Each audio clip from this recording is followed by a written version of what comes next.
This episode is brought to you by Infuture. Infuture is the expert in data-driven customer identity management whose sole focus is enabling brands to instantly access the most complete and accurate information about customers, exactly when they need it. Infuture solutions significantly improve inbound engagements and outbound omnichannel marketing reach for the industry's leading retail brands.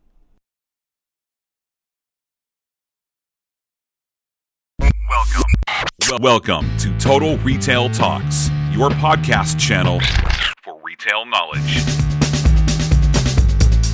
Hi everyone and welcome to episode 81 of Total Retail Talks. In today's episode, Editor-in-Chief Melissa Campanelli interviews Ed Jankowski, CEO of XpresSpa, the largest U.S. airport spa chain. Listen in as Ed discusses how changing the culture at XpresSpa is helping the company delight both its customers and its employees. Let's start out by talking about XpresSpa. So I'm sure most of everyone here knows about it, but maybe you could just kind of give the audience a little bit of an insight into the business model, like how it works. We're the largest airport spa business in the world with 53 locations, 23 different airports, major airports throughout the U.S., Dubai, and Amsterdam. Interestingly enough, we're a company that's 14 years old, so we were really we were before our time in health and wellness. And bottom line is our point of difference, and what we really try to do is to give our customer quality service in 30 minutes or less. All the analytics I did when I joined the company as the CEO in June was really to understand who my customer was. And our customers really want service, but they're really looking at their clock to be able to make their flight and grab a drink before they get on the plane. So our point of difference is really doing it well, and doing it in 30 minutes or less. Great. How did you end up at the company? I mean, as I said, you have a retail background. So sort of what's the connection between ending up there? I mean, it is kind of a retail business, right? It really is. I was on the board of directors of XpresSpa prior to joining as the CEO. Oh, okay. When I left Luxottica, they were going through a sale, private equity owned, going through a sale, asked me to come on board as the CEO and take them through the sale. But yeah, one of the things that in all of the seminars I attend, one of the things that the statistics I hear all time and time again is that people are shifting from buying tangible objects to experiences. And the health and wellness and beauty grew 14% in retail in 2016. It was the largest growth vehicle in retail in 2016. So I think that a lot of the consumer behavior is really shifting towards having tangible items. I mean, how many Chanel bags can you have? I mean, my wife thinks many. But bottom line is, people are really more concerned about experiences. They're certainly concerned about health and wellness, and I think that we're kind of riding the tails of this trend that's really uptrending right now. Yeah, exactly. I mean, I was actually going to ask you that. That was going to be one of my questions. I mean, there's a lot of talk about experiential retail today. I've been hearing so many different things about stores changing their models to drive traffic and ultimately sales. I've heard about like the Vitamin Shop. They have like protein powder bars. You can taste the protein powder before you buy it. And Lululemon obviously offers yoga classes. So, how do you see that model being used in traditional retailers? And why do you think it's a good idea? If you do, why is it a good idea? I think that retail brands have become lifestyles, and I think when we become a fan of a brand, that being a fan is really, really important. Going from liking to love.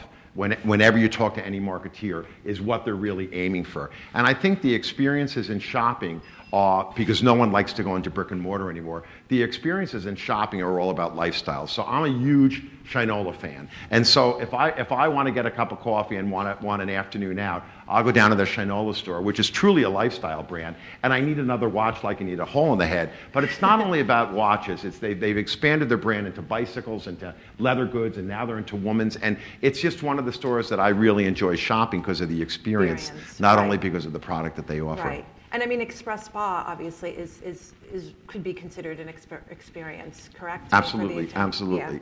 Yeah. So let's talk a little bit more about XpresSpa. So let's talk about what are some of the key drivers of profitability? You know what? I think that this is the first time in my career, and I have run companies across every single product category, from men's to Liz Claiborne to Godiva chocolates. And believe me, after 5 years of running Godiva North America, I hated chocolate. I really did.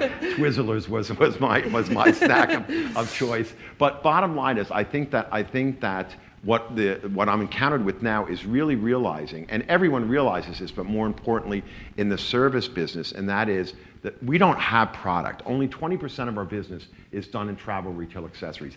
80% of our business is done in services. So when I first joined the company, we had a very, very bad culture where we weren't really taking care of our people.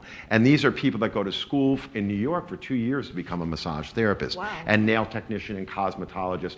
And so I'm really focusing now on the importance of people has a product, and that's something that I've never encountered in my long career in retail before. Yeah. But bottom line is, it really is all about the service that my people give to give to their customer. And hospitality has been involved in that in a long time. For a long time. And what I see now is retail and hospitality really coming to merge together to be all about the total experience. So when you say hospitality, do you mean like what do you mean by that? You know Like what? restaurants? I first was encountered hospitality in the food and wine in the food and wine events at Godiva. And bottom line is, people were with their American Express Platinum cards were paying $10,000 to come to these events, where literally they would walk away with a case of wine and T-shirts and a goodie bag. But bottom line is, they were paying money for the experience of sitting down with famous chefs like Scott Conan or Bobby Right. Flay or whatnot, and literally sitting down at private dinners with them. And I see that at least with the baby boomers, we're really segueing into, I can't tell you how many private parties I've been to where we won an auction, at a silent auction, we won a dinner for 15 where a famous chef was coming Right. into your home and cook. And I think that experiences and hospitality have really kind of merged with the way that people are spending their disposable income today. Yes, definitely. So, as I've said a few times already, the folks here are very interested in marketing, digital marketing, what have you. So maybe you can talk a little bit about some of your marketing programs. I mean, I would think that you have an interesting customer, because they're kind of going in and then they're leaving, and I don't even know, do you capture their information, and do they come back? CRM is incredibly important. In our 53 spas, we have 150,000 loyal customers who we capture information on. I'm not ready to enter the PR and digital phase in this company, because we're relaunching the company. We're relaunching in 3 weeks XpresSpa 2.0, which Wow. is taking this 14-year-old company into the years ahead. And so we're really reinventing ourselves. Once we do, we'll be announcing it through PR, through digital, through social. The best example I can use with digital, social media, e-commerce, Yeah. and how they all merge together is when I ran Godiva. And at Godiva, we had e-commerce, we had retail, we had wholesale, and we had a very, very aggressive direct business. We did 21 catalogs a year. And when I first joined them, every single channel head had their own marketing budget and was doing their own marketing. And literally, I sat in a room one day and said, stop the madness. We had 18 different creative companies we were working with, and we had 12 different photographers. And the whole idea of an emergence of social media, of e-commerce, of CRM, and of the direct business is the fact that you have to speak one voice to the customer. So whether or not you're sending an email, or you're tweeting, or you walk by a Godiva store and see their front door, or you look in a catalog, or you go by Macy's in the Godiva counter, if you're not telling the same message to the customer, you're losing her. Because today it's very difficult, and as a marketeer and working with the CMO at Godiva, it was very, very difficult, and continues to be difficult, to really decide, when you invest your marketing dollars, what triggers the customer to buy. Is it the email? Is it the fact that she saw it on Instagram? Is it the fact that she got a catalog in the mail?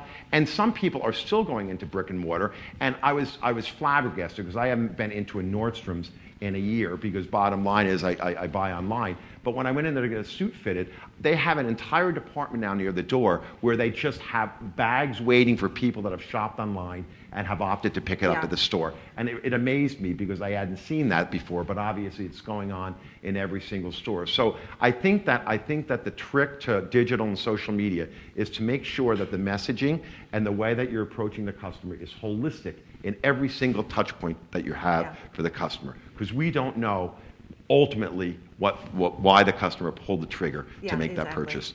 And by the way, you're just in airports, correct? We're just in airports, but interestingly enough, my idea, we still have a number of airports that we can expand to. There's certainly another room for another 50 airports in North America and abroad, because we just opened in Dubai, and I'm going over there next month to expand our presence in the Middle East. But bottom line is, what was so interesting, and I was telling Marcy this, because the whole health and wellness craze, We did an event. I've been on the Accessory Council board for 12 years. We did an event with Hearst in the Hearst building, in the tower of the Hearst building, in conjunction with InStyle magazine. And this was right before the holidays. And Karen Giverson, who's the president of Accessory Council, I've known for years, she said, Ed, why don't we mix it up a little bit? It was a full-day conference with retail executives. It was a phenomenal conference, but she said, why don't we mix it up a bit? Can you bring massage therapists into this event and do neck and back massages, before lunch, during lunch, and after lunch? So for 2.5 hours, we brought in our MTs and our neck and back chairs, and everyone was waiting in line to get a free 15-minute neck and back massage. I got a call the next day from one of the speakers, who is the head of luxury for Bloomberg, saying, can you come in and talk to me? So literally, we went in, and she introduced this whole idea about using XpresSpa in different events throughout New York and beyond, and also coming in to participate in Bloomberg's health and wellness program once a month to offer their employees free massages during their lunch break. So I think it's just really exploding. That could happen. Yeah, I mean, because there's a lot of companies like that. I remember there used to be something called Manicube. I don't know if that's still around. And there's Glam Squad, and sort of like bringing the comfort or the service to the person. Has an employee benefit. I mean, so I do think that there's room and legs for us outside of the airports. If any of you have walked the Javits floor for one of the conventions at the Javits, after 3 hours on that cement floor, your back is killing you. And wouldn't you love to walk out in the lobby and see neck and back chairs and get a 15-minute adjustment? And that's one of the things that we're looking at. How do we take this and expand beyond the airports? Pop-up shops is huge right now. We have the opportunity to do that also. So. Yeah. Great. I'm going to cut it short. I just want to ask one more question because we're actually running out of time here. But just, two things. I want to ask you two more things. One is, I would love to just talk to you a little bit about hiring. I feel like you're one of the people that on the stage tonight that has so much experience around different hiring strategies. What do you look for in hiring now today? And, are there any challenges you have around hiring?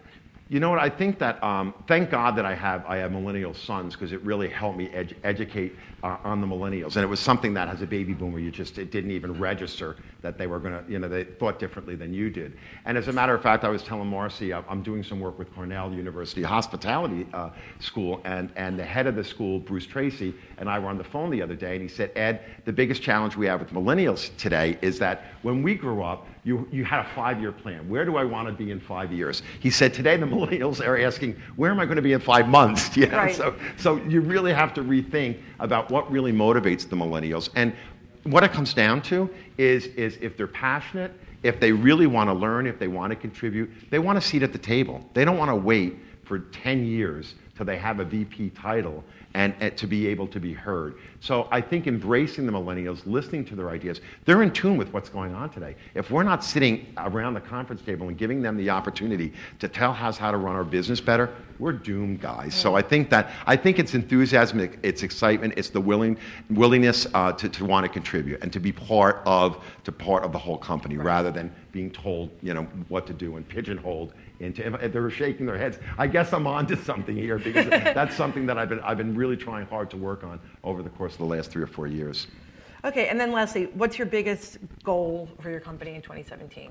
In 2017, it's really to introduce the XpresSpa 2.0, which is a new, improved, and productivity-wise. We never did any analytics. And one of the other things that I will recommend is that when you're running a business, and I think Marcy or Melissa had mentioned this before, when you're running a business, you really need to analyze who your customer is. I mean, look at the analytics, look at the statistics. Don't live by them, but look at them. Take it in and make your decisions based on what your customers have told you that they want from you. And I think that if you could do that, you'll be spot on. And that's exactly what we're working on to do in 2017. Great.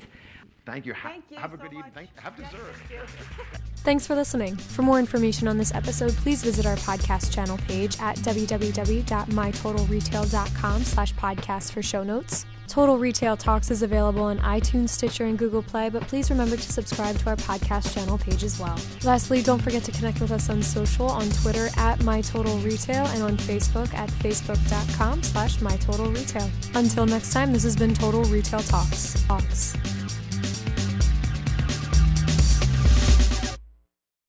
Infutor is the expert in customer identity management, enabling brands to instantly identify their customers and make informed marketing and risk mitigation decisions. Learn more at www.infutor.com. Learn more at www.infutor.com.